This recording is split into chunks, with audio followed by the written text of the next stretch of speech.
ആരോഗ്യമന്ത്രി ശ്രീമതി വീണ ജോർജ് അല്പനേരം നമ്മളോടൊപ്പം ഉണ്ടാകും. നിലവിലെ സാഹചര്യങ്ങൾ എത്രത്തോളം ആശങ്കാജനകമാണ്, സർക്കാർ സംവിധാനങ്ങൾ എത്രത്തോളം കാര്യക്ഷമമായി ഇപ്പോൾ ഈ പനിയെ നേരിടാൻ വേണ്ടി സജ്ജമായിട്ടുണ്ട്, എങ്ങനെയാണ് എത്രത്തോളം ജനങ്ങൾ ഈ കാര്യങ്ങൾ പനിയുടെ കാര്യത്തിൽ എത്രത്തോളം ആശങ്ക ആവശ്യമാണ്, എങ്ങനെയാണ് ചികിത്സയും മറ്റ് കാര്യങ്ങളിലും ജനങ്ങൾ പുലർത്തേണ്ട ശ്രദ്ധയും ജാഗ്രതയും എത്രത്തോളം ഉണ്ട് എന്ന കാര്യങ്ങളിലൊക്കെ നമുക്ക് ആരോഗ്യമന്ത്രിയുടെ പ്രതികരണത്തിൽ നിന്ന് കാര്യങ്ങൾ കുറെ കൂടി വ്യക്തമാകുമെന്ന് കരുതുന്നു. മിനിസ്റ്റർ, താങ്കൾക്ക് കേൾക്കാമോ? മിനിസ്റ്റർ കേൾക്കാം. Good evening. Good evening. Minister, ഈ കണക്കുകൾ ഇപ്പോൾ നോക്കുമ്പോൾ കഴിഞ്ഞ ഒരു ദിവസത്തിനിടയിൽ 11,438 എന്നാണല്ലോ ആരോഗ്യവകുപ്പ് തന്നെ പുറത്തുവിട്ടിരിക്കുന്ന കണക്കുകൾ പനി ബാധിതരുടെ. ഇതൊരു അലാമിംഗ് ആയിട്ടുള്ള ഒരു സ്ഥിതിയാണോ? സാധാരണ പനി നമ്മുടെ ശരീരത്തിന്റെ ഒരു രോഗപ്രതിരോധ ശേഷി എത്രത്തോളം ഊർജിതമായി പ്രവർത്തിക്കുന്നു എന്നുള്ളതിന്റെ ഒരു ലക്ഷണം കൂടിയാണ്. പ്രത്യേകിച്ച് നമ്മുടെ ഈ ജൂൺ ജൂലൈ മാസങ്ങളിൽ മഴക്കാലത്തോടനുബന്ധിച്ച് കേരളത്തിൽ പൊതുവെ പനി കേസുകൾ കൂടാറുണ്ട്. അതുകൂടാതെ ഇപ്പോൾ കുറേയേറെ നാളുകളായി നമ്മൾ കാണുന്ന പ്രത്യേകിച്ച് ഡെങ്കിപ്പനി, ലെപ്റ്റോ കേസസ്, അങ്ങനെയുള്ള വിവിധങ്ങളായിട്ടുള്ള പനികൾ കൂടി കേരളത്തിൽ കുറേയേറെ വർഷങ്ങളായിട്ട് റിപ്പോർട്ട് ചെയ്യുന്ന അല്ലെങ്കിൽ കൂടുതലായിട്ട് റിപ്പോർട്ട് ചെയ്യുന്ന ഒരു സാഹചര്യമുണ്ട്. അപ്പോൾ പനിയെ സംബന്ധിച്ചിടത്തോളം നമ്മൾ ഓരോരുത്തരും സാധാരണ ഒരു പനി വരുമ്പോൾ പ്രോപ്പറായിട്ടുള്ള നല്ല റെസ്റ്റ് എടുക്കണം എന്നുള്ളത് വളരെ പ്രധാനപ്പെട്ടതാണ്. നന്നായിട്ട് വെള്ളം കുടിക്കണം എന്നുള്ളത്. പനി സംബന്ധിച്ച് നമുക്ക് ശ്രദ്ധിക്കേണ്ടത് പനിയുടെ ലക്ഷണങ്ങളാണ്. അത് എത്രത്തോളം തീവ്രമാകുന്നു എന്നുള്ളതാണ്. നമുക്ക് അമിതമായിട്ടുള്ള ക്ഷീണം ഉണ്ടാകുന്നുണ്ടോ, അതോടൊപ്പം തന്നെ നമ്മുടെ വിവിധങ്ങളായിട്ടുള്ള ആന്തരിക അവയവങ്ങൾ, അത് നമ്മൾ എങ്ങനെയാണ് ഒരു സാധാരണ വ്യക്തി നമ്മൾ മനസ്സിലാക്കുക എന്ന് വെച്ചാൽ, ഇപ്പൊ യൂറിൻ ഔട്ട്പുട്ട് നമുക്ക് ഇല്ലാതെയാകുന്നു. അങ്ങനെയാണെങ്കിൽ നമുക്ക് കിഡ്നിയെ ബാധിച്ചിട്ടുണ്ടാകാം. തീരെ യൂറിൻ ഇല്ലാതെയാകുന്ന അല്ലെങ്കിൽ മഞ്ഞ നിറമായിട്ട് യൂറിൻ പോകുന്ന കടുത്ത മഞ്ഞ കളറിൽ, അപ്പോൾ അത് ലിവറിനെ ബാധിച്ചേക്കാം. അതല്ല നമ്മൾ പിച്ചും പെയ്യും പറയുന്ന സാഹചര്യം. അങ്ങനെ വിവിധങ്ങളായിട്ടുള്ള ലക്ഷണങ്ങൾ ഉണ്ടെങ്കിൽ തീർച്ചയായിട്ടും അമിതമായ ക്ഷീണമാണ് സാധാരണ. അല്ലാത്ത ക്ഷീണം നമ്മൾ റെസ്റ്റ് എടുത്തിട്ടും അല്ലെങ്കിൽ നന്നായി വെള്ളമൊക്കെ കുടിച്ച് എന്നിട്ടും നമുക്ക് നല്ല രീതിയിൽ ക്ഷീണമുണ്ടെങ്കിൽ തീർച്ചയായിട്ടും ഡോക്ടറെ കാണുകയും ചികിത്സ എടുക്കുകയും വേണ്ടതായിട്ടുണ്ട്.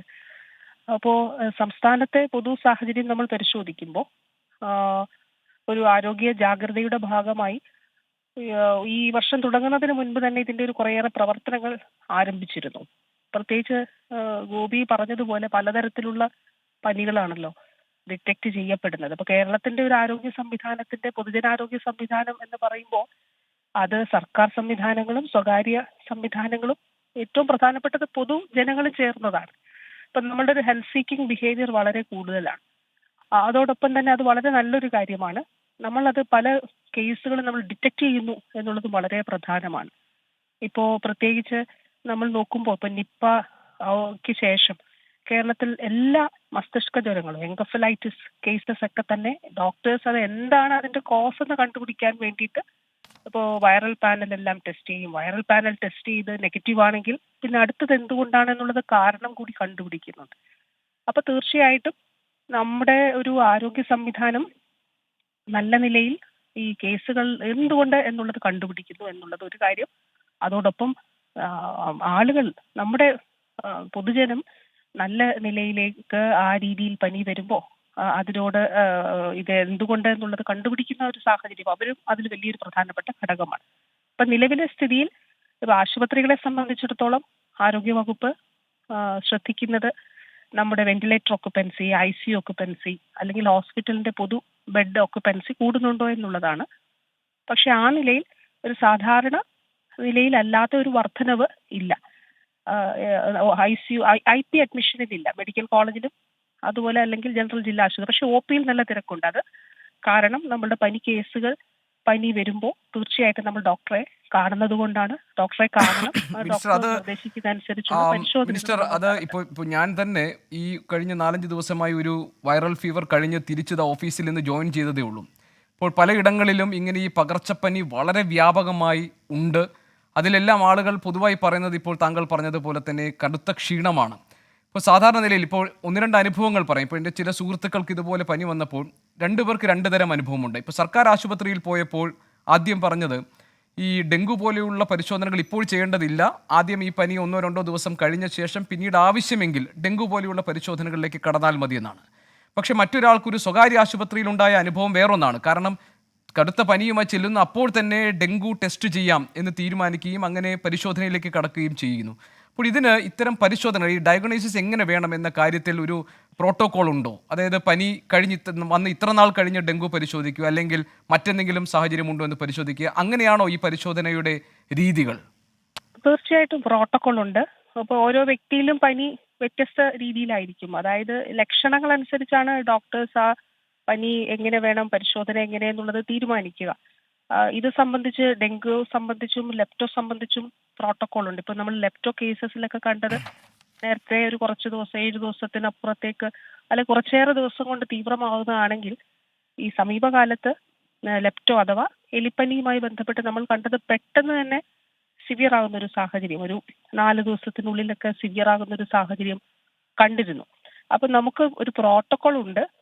തീർച്ചയായിട്ടും ആരോഗ്യ വിദഗ്ധർ അതിന്റെ പറയുന്നത് രോഗലക്ഷണങ്ങളുടെ അതുപോലെ ഒരു ഹിസ്റ്ററി കൂടി വളരെ പ്രധാനമാണ്. നമുക്ക് എക്സ്പോഷർ, ഇപ്പൊ ഡെങ്കു ഇപ്പൊ നമ്മൾ ഹോട്ട്സ്പോട്ടുകൾ പ്രസിദ്ധീകരിക്കുന്നുണ്ട്. അപ്പൊ ഈ പനി ബാധിച്ച വ്യക്തി ഡെങ്കു ബാധിത പ്രദേശത്തുള്ളവരാണ്. ഇപ്പം അങ്ങനെ നമ്മൾ നോക്കിയാൽ കേരളത്തിൽ എവിടെയും ചാൻസസ് ഉണ്ട്, പക്ഷെ പ്രത്യേകിച്ച് ഹോട്ട്സ്പോട്ട്സുമായി ബന്ധപ്പെട്ട് അവിടെ ചാൻസസ് വളരെ കൂടുതലാണ്. അപ്പൊ നമ്മൾ കാണേണ്ടത് സാധാരണ ഒരു ദിവസം, ഇപ്പൊ ഈ മഴക്കാലം അല്ല, ഇങ്ങനെയല്ലാത്തൊരു സമയത്ത് മറ്റൊരു സമയത്ത് പനി വരുവാണെങ്കിൽ അത് ഡെങ്കുവോ അങ്ങനെയുള്ള ഡെങ്കി അല്ലെങ്കിൽ മറ്റങ്ങനെയുള്ള പനികളാകാനുള്ള സാധ്യത 5%. പക്ഷെ ഒരു നല്ല നിലയിൽ ഡെങ്കി കേസസ് ഒക്കെ ഉള്ളൊരു സമയമാണെങ്കിൽ അത് 20%-ന് മുകളിലാണ്. അപ്പം ലക്ഷണങ്ങൾ അനുസരിച്ചാണ് തീർച്ചയായിട്ടും ഡോക്ടേഴ്സ് പരിശോധനകൾ പറയുക. പക്ഷെ പ്രോട്ടോകോൾ കൃത്യമായിട്ട് നമുക്കിത് സംബന്ധിച്ച് ഉണ്ട് എന്നുള്ളത്, അതനുസരിച്ചിട്ടുള്ള ചികിത്സയും പരിശോധനകളുമാണ് വാസ്തവത്തിൽ നടത്തേണ്ടത്. മിനിസ്റ്റർ, ഇപ്പോൾ താങ്കൾ നേരത്തെ സൂചിപ്പിച്ചല്ലോ, നമ്മുടെ ഒരു ഹെൽത്ത് കെയർ സിസ്റ്റം അല്ലെങ്കിൽ ഒരു ഹെൽത്ത് കെയർ നെറ്റ്വർക്ക് എന്ന് നമ്മൾ പറയുക സർക്കാർ ആശുപത്രികളും അതുപോലെ തന്നെ സ്വകാര്യ ആശുപത്രികളും പൊതുജനങ്ങളും ഒക്കെ ചേരുന്ന ഒരു സംവിധാനത്തെയാണ്. അങ്ങനെയാണെങ്കിലും പ്രശ്നമുണ്ടാകുന്നത് പലപ്പോഴും ഈ ടെസ്റ്റുകൾ നടത്തേണ്ടി വരുമ്പോൾ, പരിശോധനകൾ നടത്തേണ്ടി വരുമ്പോൾ, ഇപ്പോൾ സ്വകാര്യ ആശുപത്രികളിലേക്ക് എത്തുന്നവരെ സംബന്ധിച്ച് ഇപ്പോൾ ഞാൻ തന്നെ നേരിട്ട് പല സന്ദർഭങ്ങളിലും കണ്ടിട്ടുള്ളതാണ്. അവിടെ എത്തുമ്പോൾ ഇപ്പോൾ മകനോ മകളോ അല്ലെങ്കിൽ അച്ഛനോ അമ്മയോ ഒക്കെ രോഗികളായി മാറുന്ന സാഹചര്യത്തിൽ അവരെ കൊണ്ടുപോകുമ്പോൾ ഡോക്ടേഴ്സ് ചില പ്രധാനപ്പെട്ട പരിശോധനകൾ പെട്ടെന്ന് പറയുകയാണ്, വലിയ തുക അടയ്ക്കേണ്ടി വരുന്ന പരിശോധനകൾ. അപ്പോൾ ഈ ഏറ്റവും അടുത്ത ആളുകളുടെ ജീവൻ എന്തെങ്കിലും അപകടത്തിൽപ്പെടുമോ എന്നൊക്കെയുള്ള ആശങ്കയിൽ പണം നോക്കാതെ അവർ ആ പരിശോധനകളിലൊക്കെ പോകുന്നു. ചിലപ്പോൾ വീണ്ടും സാധാരണ മരുന്നുകളിൽ ആ ചികിത്സയിൽ തീരുന്നതായിരിക്കും ആ പരിശോധനയും അതിനെ തുടർന്നുള്ള കാര്യങ്ങളുമൊക്കെ. അപ്പോൾ ഇതിലെന്തെങ്കിലും ഒരു ചെക്ക്, ഒരു നിയന്ത്രണം ആവശ്യമാണ് എന്ന അഭിപ്രായം താങ്കൾക്കുണ്ടോ? കാരണം പലപ്പോഴും സാധാരണക്കാരായ ആളുകൾക്ക് വലിയ തുക ഈ സ്വകാര്യ ആശുപത്രികളിൽ ഇത്തരം പരിശോധനകൾ അത് ആവശ്യമാണോ അനാവശ്യമാണോ എന്ന് പോലും മനസ്സിലാക്കാൻ പറ്റാത്ത സാഹചര്യം ഉണ്ടാകുന്നുണ്ട്. എന്തതിന് ചെയ്യാൻ കഴിയും? ഇതൊരു പൊതുവായ വിഷയമാണ്. നമ്മുടെ ഈ പനിയുടെ സമയം അല്ലെങ്കിൽ പകർച്ചവ്യാധി കാലത്ത് മാത്രമല്ല, അല്ലാതെയുള്ള ഒരു വിഷയമാണ്. അതില് ഒരു നമ്മുടെ ഒരു ആളുകളെ സംബന്ധിച്ചിടത്തോളം വളരെ പ്രധാനപ്പെട്ടത്, നമ്മൾ ഈ രോഗത്തിന് ഒന്നാമത് പേടിയുണ്ടാവും, ആശങ്കയുണ്ടാവും എന്താണ് എന്നുള്ളത്. അത് ഒരു രോഗത്തിന്റെ അവസ്ഥയിൽ എല്ലാവരെയും സംബന്ധിച്ചിടത്തോളം അതുണ്ടാവും. അപ്പോൾ ഈ ഗോപി പറഞ്ഞതുപോലെ ഏത് ടെസ്റ്റ് ആണെങ്കിലും നമ്മൾ ചെയ്യും. കാരണം ചെയ്യണം, എന്താണ് രോഗം എന്നുള്ളത് അറിയാൻ നമ്മൾ ചെയ്യും. പക്ഷെ അപ്പോഴും ഈ ഒരു വിഷയം അവിടെ നിലനിൽക്കുന്നുണ്ട്. അപ്പോൾ കേരളത്തെ സംബന്ധിച്ചിടത്തോളം നമ്മളുടെ ഒരു വിഷയം നമ്മൾ ഈ ഔട്ട് ഓഫ് പോക്കറ്റ് എക്സ്പെൻഡിച്ചർ കുറയ്ക്കുക എന്നുള്ളത് തന്നെയാണ്. അപ്പം അത് ഒരു വളരെ പ്രധാനപ്പെട്ട ഒരു കാര്യമാണ്. അതെങ്ങനെ ചെയ്യാൻ കഴിയുമെന്നുള്ളത് സർക്കാർ വളരെ ഗൗരവത്തോടെ അതിൽ ഇടപെടുന്നതും ചില തീരുമാനങ്ങൾ നമ്മൾ നടപ്പിലാക്കിയിട്ടുള്ളതും ഇനി കുറച്ചേറെ തീരുമാനങ്ങൾ നടപ്പിലാക്കാൻ ഉള്ളതും ആണ്, തീരുമാനിക്കപ്പെട്ടിട്ടുള്ളതുമാണ്. അപ്പോൾ പോക്കറ്റിൽ നിന്ന് വലിയ രീതിയിൽ പണം ചെലവാകാതിരിക്കുന്നതിന് വേണ്ടി എന്തൊക്കെ കാര്യങ്ങളാണ് ചെയ്യേണ്ടത്? അപ്പോൾ ഉദാഹരണത്തിന് നമുക്ക് ക്ലിനിക്കൽ എസ്റ്റാബ്ലിഷ്മെന്റ് ആക്ടിന്റെ ഭാഗമായിട്ട് ഈ ഓരോ ഹോസ്പിറ്റലിൽ നിന്നും നൽകപ്പെടുന്ന സേവനങ്ങളുടെ എത്രത്തോളം അതിന് കോസ്റ്റ് ഉണ്ടാകും എന്നുള്ളത് അവിടെ പബ്ലിഷ് ചെയ്യണം എന്നുള്ളതാണ്. അതുമാത്രമല്ല, ബഹുമാനപ്പെട്ട സുപ്രീം കോടതി തന്നെ ഈ അടുത്ത കാലത്ത് പറഞ്ഞിരുന്നു, ഇത് സംബന്ധിച്ചിട്ടുള്ള ഒരു ആ രീതിയിൽ അതിലൊരു ഇടപെടൽ നടത്തുന്നതിന് വേണ്ടി ഉതകുന്ന നിലയിലുള്ള അല്ലെങ്കിൽ ഒരു നല്ല ഒരു തീരുമാനം സുപ്രീം കോടതിയുടേതായിട്ട് വന്നിരുന്നു. അപ്പൊ തീർച്ചയായിട്ടും അതൊരു വളരെ പ്രധാനപ്പെട്ട കാര്യമാണ്. അപ്പോൾ ഈ ആക്ടിന്റെ, ഞാൻ പറഞ്ഞ ക്ലിനിക്കൽ എസ്റ്റാബ്ലിഷ്മെന്റ് ആക്ടിന്റെ ഭാഗമായിട്ട് അത് ചില സാങ്കേതികമായിട്ടുള്ള കാരണങ്ങളാൽ അതിന് സ്റ്റേയും അത് ഈ ആക്ടിന്റെ പ്രവർത്തനങ്ങൾ മുന്നോട്ട് കൊണ്ടുപോകാൻ കഴിയാത്ത നിലയിൽ എല്ലാം അതിൽ സ്റ്റേ ഉണ്ട്. പക്ഷെ അത് തീർച്ചയായിട്ടും ചർച്ചകളിലൂടെ അത് പരിഹരിക്കുന്നതിനാണ് സർക്കാർ ശ്രമിക്കുന്നത്. കാരണം ഒരു പോസിറ്റീവായിട്ട് നമ്മൾക്ക് എല്ലാവരെയും ഉൾക്കൊണ്ടുകൊണ്ട് തന്നെ മുന്നോട്ട് പോകണം എന്നുള്ളതാണ് സർക്കാർ കാണുന്നത്. പക്ഷെ പൊതുജനങ്ങളെ സംബന്ധിച്ചിടത്തോളം വളരെ പ്രധാനപ്പെട്ട ഒരു കാര്യമാണ് ഇത്. ചികിത്സാ നിരക്കുകളുടെ ഒരു സ്റ്റാൻഡർഡൈസേഷൻ അത് തീർച്ചയായിട്ടും ഉണ്ടാകേണ്ടതുണ്ട്. അത് ആ രീതിയിൽ സർക്കാർ അതിനെ കാണുന്നുമുണ്ട്. അതിനായിട്ട് എന്തൊക്കെ ചെയ്യാൻ കഴിയുമെന്നുള്ളത് ഇപ്പോൾ നമ്മൾ ഈ വർഷം ഇപ്പോൾ ഒരു ലാബ് നെറ്റ്വർക്കിംഗ് സിസ്റ്റം തന്നെ നമ്മുടെ സംസ്ഥാനത്തുടനീളം ഇപ്പോൾ എസ്റ്റാബ്ലിഷ് ചെയ്യുകയാണ്. അതിൽ ഈ ലാബുകൾ ഇല്ലാത്ത ഇടങ്ങളിലും സർക്കാർ സംവിധാനങ്ങളിൽ നെറ്റ്വർക്ക് ഉണ്ടാകും. ഹബ് ആൻഡ് സ്പോക്ക് മോഡൽ 14 ജില്ലകളിലും ഉണ്ടാകും. ഏതാണ്ട് എല്ലാ ടെസ്റ്റുകളും നമുക്ക് നമ്മുടെ വീടിനടുത്ത് ചെയ്യാൻ കഴിയുന്നൊരു സംവിധാനം ഉണ്ടാകും. അത് മാത്രമല്ല അവിടെ ക്വാളിറ്റി എൻഷുർ ചെയ്യുന്നതിന് വേണ്ടിയിട്ടുള്ള നടപടികളും സ്വീകരിക്കും. ഇപ്പോൾ സ്റ്റാൻഡർഡൈസേഷൻ ഒരു വളരെ പ്രധാനപ്പെട്ട കാര്യമാണ്. അത് ഔട്ട് ഓഫ് പോക്കറ്റ് എക്സ്പെൻഡിച്ചർ കുറയ്ക്കുന്നതിന് വേണ്ടിയിട്ടുള്ള ഒരു ലക്ഷ്യത്തോടെയാണ് സർക്കാർ പ്രവർത്തിക്കുന്നത്. തീർച്ചയായിട്ടും അത് എല്ലാവരെയും ഉൾക്കൊണ്ടുകൊണ്ടുള്ള ഒരു തീരുമാനവും ജനങ്ങൾക്ക് വേണ്ടി, അത് പൊതുജനങ്ങളുടെ താല്പര്യമാണ് അതിൽ ഏറ്റവും പ്രധാനപ്പെട്ടത്. ആ രീതിയിലുള്ള ഒരു തീരുമാനങ്ങളിലേക്ക് വൈകാതെ എത്തപ്പെടാൻ കഴിയും. മിനിസ്റ്റർ, ഈ നമുക്കറിയാം എല്ലാ കാലത്തും ഏറ്റവും വിദഗ്ധരായിട്ടുള്ള ഏറ്റവും മിടുക്കന്മാരും മിടുക്കികളുമായിട്ടുള്ള ഡോക്ടർമാരും ആരോഗ്യ പ്രവർത്തകരും ഉള്ളത് സർക്കാർ സംവിധാനത്തിലാണ്. പക്ഷെ എന്നിട്ടും ഈ ഒരല്പം സാമ്പത്തികമായി മുന്നിൽ നിൽക്കുന്ന ആളുകളൊക്കെ തന്നെ സർക്കാർ ആശുപത്രികളെ ഒരു ഒരു അവരുടെ മുൻഗണനയിൽ പ്രധാന പരിഗണനയിൽ കൊണ്ടുവരാതെ അവർ സ്വകാര്യ ആശുപത്രികളിലേക്ക് പോകുന്നത് പലപ്പോഴും ഒരു പ്രിയോറിറ്റി അവർക്ക് കിട്ടും എന്നുള്ളത് കൊണ്ടായിരിക്കും. ഇപ്പോൾ സർക്കാർ ആശുപത്രികളെ സംബന്ധിച്ച് നമുക്കറിയാം, ഓവർ ദി ഇയേഴ്സ് ഈ കാലങ്ങളിലൊക്കെ സർക്കാർ ആശുപത്രികൾ ഏറ്റവും മെച്ചപ്പെട്ട നിലയിലേക്ക് നമുക്ക് മാറിയിട്ടുണ്ട് എന്നത് നമ്മുടെ മുന്നിലുള്ള അനുഭവമാണ്. പക്ഷെ അപ്പോൾ പോലും ഇപ്പോൾ ആളുകൾക്ക് അവരുടെ രോഗത്തിൻ്റെ തീവ്രതയനുസരിച്ച് അവർക്ക് അവരുടെ പരിഗണനയിൽ മാറ്റങ്ങൾ കൊണ്ടുവരും, അവരൊരു മുൻഗണനാ ക്രമത്തിൽ അവർ പരിഗണിക്കപ്പെടുക, ഈ നിലയിലുള്ള ഒരു മാറ്റം നമ്മുടെ സർക്കാർ ആശുപത്രികളിൽ ഇപ്പോഴും ഉണ്ടാകുന്നില്ല. ഇപ്പോൾ നമുക്ക് ഈ നീണ്ട ക്യൂ, ഇപ്പോൾ പനി പിടിച്ചപ്പോൾ മിനിസ്റ്റർ പറഞ്ഞതുപോലെ IPയിൽ കുറവായിരിക്കും, പക്ഷേ OPയിൽ ധാരാളം പേർ വരുന്നുണ്ട്. നീണ്ട ക്യൂ കാണാം. പ്രായമായ ആളുകൾ വരിയുടെ ഏറ്റവും അവസാനം നിൽക്കുന്നത് കാണാം. ഏറ്റവും തീവ്രമായ രോഗമുള്ളവർ വരിയുടെ ഏറ്റവും അവസാനം നിൽക്കുന്നത് കാണാം. അപ്പോൾ ഈ ഒരു പ്രിയോറിറ്റൈസേഷൻ എന്നത് നമുക്ക് സർക്കാർ സംവിധാനങ്ങളിൽ ആശുപത്രികളിൽ കൊണ്ടുവരുന്നതിൽ എന്താണ് തടസ്സം? അതിലൊരു തടസ്സവുമില്ല. പ്രത്യേകിച്ച് ഈ പ്രായമുള്ളവർ അല്ലെങ്കിൽ അങ്ങനെ പ്രത്യേക പരിഗണന ആവശ്യമുള്ളവർക്ക് പ്രയോറിറ്റി സർക്കാർ ആശുപത്രികളിൽ നൽകുന്നതിന് നമ്മൾ അതിലേക്ക് തീരുമാനം എടുത്തിട്ടുണ്ട്. അതിപ്പോൾ നമ്മൾ നടപ്പിലാക്കാനായിട്ട് പോവുകയാണ്.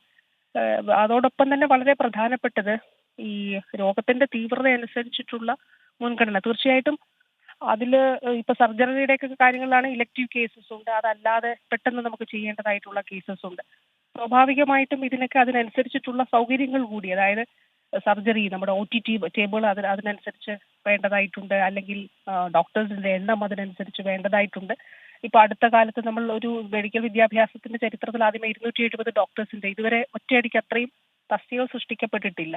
അപ്പൊ അതൊക്കെ സൃഷ്ടിച്ചിട്ടുണ്ട്. അതോടൊപ്പം തന്നെ പരമാവധി ഈ പെട്ടെന്ന് തന്നെ ഇപ്പൊ ഒരു പരിശോധനയാണെങ്കിലും അതല്ലെങ്കിൽ ഒരു സർജറി ആണെങ്കിലും ചെയ്യണമെന്നുള്ളത് തന്നെയാണ്. പിന്നെ ഇതിനകത്തൊരു സാമൂഹ്യ നീതിയുടെ വിഷയം കൂടെ ഉണ്ടാകും. അതായത് ഇപ്പോൾ RCC നമുക്ക് ഒരുപാട് ശുപാർശകൾ വരും. സർജറി ഡേറ്റ് സെപ്റ്റംബറിലാണ് കിട്ടിയത്, ഞങ്ങൾക്ക് ജൂലൈയിൽ തന്നെ ചെയ്യാൻ കഴിയുമോ എന്നുള്ളത്. പക്ഷെ ഒരു പേഷ്യന്റിനെ മാറ്റിയിട്ട് നമുക്ക് മറ്റൊരാളെ കയറ്റാനായിട്ട് കഴിയുകയില്ല. അപ്പോൾ ഒരു സോഷ്യൽ ജസ്റ്റിസിന്റെ വിഷയം കൂടി അതിലുണ്ടാകുന്നുണ്ട്. പക്ഷെ പരമാവധി നമ്മുടെ സർക്കാർ സംവിധാനം അതുകൊണ്ടാണ് വികേന്ദ്രീകരിക്കുന്നത്. ഇപ്പോൾ ഉദാഹരണം പറഞ്ഞാൽ നമ്മുടെ ഹൃദയ ചികിത്സ സംബന്ധിച്ച് നേരത്തെ മെഡിക്കൽ കോളേജുകളിൽ മാത്രമേ കാത്ത് ലാബ് ഉണ്ടായിരുന്നുള്ളൂ. നേരത്തെ ഒരു 8 വർഷം മുൻപ് നമുക്ക് ചിന്തിക്കാൻ പോലും കഴിയുമായിരുന്നില്ല ഒരു ജില്ലാ ആശുപത്രിയിൽ കാത്ത് ലാബ് ഉണ്ട് എന്നുള്ളത്. അപ്പൊ ഇപ്പൊ നമുക്ക് ഏതാണ്ട് എല്ലാ ജില്ലകളിലും 1-2 ജില്ലകളിൽ ഒഴിച്ച് ആലപ്പുഴ, അതോടൊപ്പം തന്നെ ഇടുക്കി, ബാക്കി എല്ലാ ജില്ലകളിലും കാത്ത് ലാബുകളായി. അപ്പൊ ഇത് വികേന്ദ്രീകരിക്കപ്പെടുകയാണ്. സ്ട്രോക്ക് സ്റ്റെബിലൈസേഷൻ യൂണിറ്റുകൾ ജില്ലാ ആശുപത്രികളിൽ പ്രവർത്തിക്കുന്നുണ്ട്. അപ്പോൾ പിന്നെ സെന്റർ ഓഫ് എക്സലൻസ് ആയി ഇപ്പോൾ Thiruvananthapuram medical college comprehensive stroke unit ആയി നമ്മൾ അവിടെ പ്രവർത്തനം ആരംഭിച്ചിട്ടുണ്ട്. അതിൽ ത്രോംബക്ടമി ഉൾപ്പെടെയുള്ള മേജർ പ്രൊസീജിയേഴ്സും ഇന്റർവെൻഷൻസും ചെയ്യാൻ കഴിയുന്ന രീതിയിൽ. അപ്പൊ ഇതില് ആ രീതിയിൽ പൊതുവെയുള്ള കാര്യങ്ങളിൽ അത് ആ രീതിയിൽ പോകുമ്പോൾ ഈ പനിയെ സംബന്ധിച്ച് വളരെ പ്രധാനപ്പെട്ട ഒരു കാര്യമുണ്ട്. അതില് ഈ പനി ബാധിച്ചവർക്ക് വേണ്ടി പ്രത്യേകമായിട്ട് OP നടത്തണം. മറ്റുള്ള രോഗികൾ 1-2 രീതിയിലുണ്ട്. മറ്റുള്ള രോഗമുള്ളവർക്ക് പനി ബാധിക്കരുത് എന്നുള്ളത് വളരെ പ്രധാനപ്പെട്ട ഒരു കാര്യമാണ്. അതോടൊപ്പം ഈ ഒരു പൊതുവായിട്ടുള്ള ഒരു കാര്യം, നമുക്ക് പനി ഉള്ള ഒരു സമയത്ത് മാസ്ക് ആശുപത്രിയിൽ സന്ദർശിക്കുമ്പോൾ മാസ്ക് ധരിക്കണം എന്നുള്ളൊരു കാര്യം അതോടൊപ്പം കുഞ്ഞുങ്ങളും ഗർഭിണികളും പ്രായമായവരും മാസ്ക് ധരിക്കണം. കുഞ്ഞുങ്ങൾക്ക് പനിയുണ്ടെങ്കിൽ ദയവായിട്ട് സ്കൂളിൽ വിടരുത് എന്നുള്ളത് വളരെ പ്രധാനപ്പെട്ടതാണ്. അപ്പോൾ ആ രീതിയിൽ പൊതുവായിട്ടുള്ളൊരു ബോധവൽക്കരണ പ്രവർത്തനം, അതോടൊപ്പം തന്നെ ഈ OP ഫീവർ ക്ലിനിക്കുകളുടെ ഒരു തിരക്ക് ചില ആശുപത്രികളിൽ ഇപ്പോൾ നമ്മൾ DHSന് നിർദ്ദേശം കൊടുത്തിട്ടുള്ളത് കൂടുതലായി ഡോക്ടേഴ്സിനെ ഇപ്പോൾ വൈകുന്നേരമൊക്കെ കാഷ്വാലിറ്റിയിൽ വലിയ തിരക്കുകൾ കാണാൻ കഴിയും ജില്ലാ ആശുപത്രികളിലൊക്കെ. അപ്പോൾ അവിടെ കൂടുതൽ ഡോക്ടേഴ്സിനെ എവിടെയാണ് നമുക്ക് ഗ്യാപ്പ് ഉള്ളത് അത് മാപ്പ് ചെയ്തുകൊണ്ട് അടിയന്തരമായിട്ട് അവിടേക്ക് നിയോഗിക്കുന്നതിന് വേണ്ടി നിർദ്ദേശം നൽകിയിട്ടുണ്ട്. അപ്പോൾ കൂടുതൽ എണ്ണം ഡോക്ടേഴ്സ്, കൂടുതൽ OP കാഷ്വാലിറ്റിയിൽ തന്നെ കൂടുതൽ ഡോക്ടേഴ്സ് ഉണ്ടാവുക. അപ്പോൾ രോഗികൾക്ക് അധിക നേരം നിൽക്കാതെ ചെയ്യാനായിട്ട് കഴിയും. അപ്പോൾ ആ രീതിയിൽ ഒരു ഗ്യാപ്പ് അനാലിസിസ് നടത്തി ഇടപെടൽ നടത്തുന്നതിനാണ് നിർദ്ദേശം നൽകിയിട്ടുള്ളത്.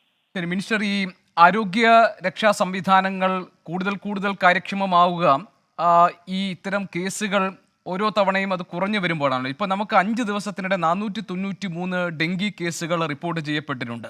H1N1 158 പേർക്ക് ഇന്നലെ മാത്രം, എലിപ്പനി 69 പേർക്ക്, ഹെപ്പറ്റൈറ്റിസ് A 64, ഹെപ്പറ്റൈറ്റിസ് B 21.